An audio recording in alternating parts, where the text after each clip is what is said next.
70 years ago, on the 31st of January 1953, the North Sea and the coasts of Scotland, Ireland, England, Belgium and the Netherlands were hit by a once-in-a-lifetime storm.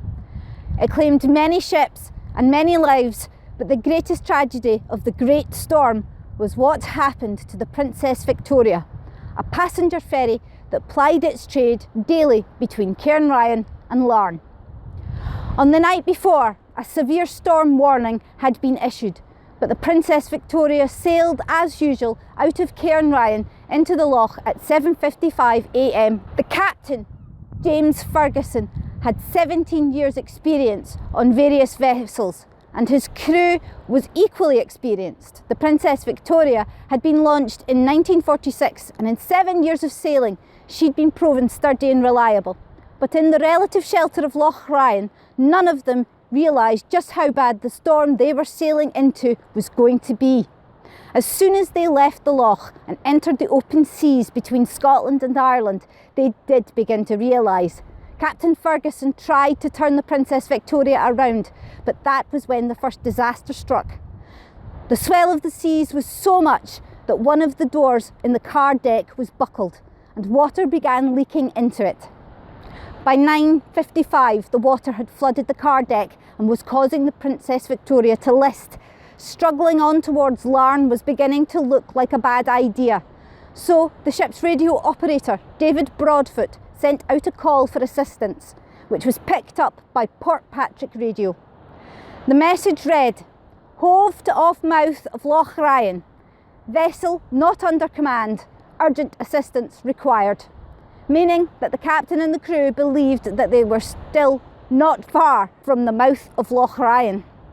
Now, at some point along the way, the list of the ship was getting so bad that the radar beam that it used for helping to navigate ended up pointing directly into the sea rather than over the water towards land. This was to prove utterly disastrous. At Portpatrick, the lifeboat station was put on alert, and the lighthouses at Corswell and Cairn Ryan were contacted to find out if they had seen the Princess Victoria, but neither had. Without a more accurate location, they would have to wait for the Princess Victoria to give them more details.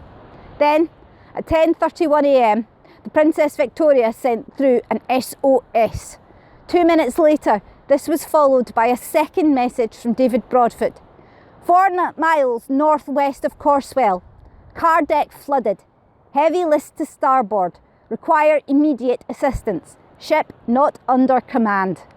The SOS and its subsequent message spawned a frenzy of activity. Both the Portpatrick lifeboat, the Jeannie Spears, and the Donaghadee one, the Samuel Kelly, were launched. The police were contacted. The RAF crew at Aldergrove in Northern Ireland was put on standby. The HMS Destroyer Contest, which was travelling the west coast of Scotland, was commandeered for the search. All of this radio chatter was being listened to up and down the coast, and in particular 2 boats moored just outside of Belfast Loch, where there were no berths left in the docks for them because of the storm, decided to join the search for the Princess Victoria at this point, the Orkney and the Pass of Dronochtor. Meanwhile, back at the Princess Victoria herself, the list was still increasing dramatically. With all the water sloshing about in the car deck, cargo was being lifted by the flooding and worsening the list. The waters inside the ship had also reached the engine rooms, and the engineers were running pumps to keep the water away from the engines, because if the engines became flooded, the ship would stall in the middle of the heaving sea. But Captain Ferguson, aware of the damage done by the first turn of the Princess Victoria, decided that the ship must keep going towards Ireland.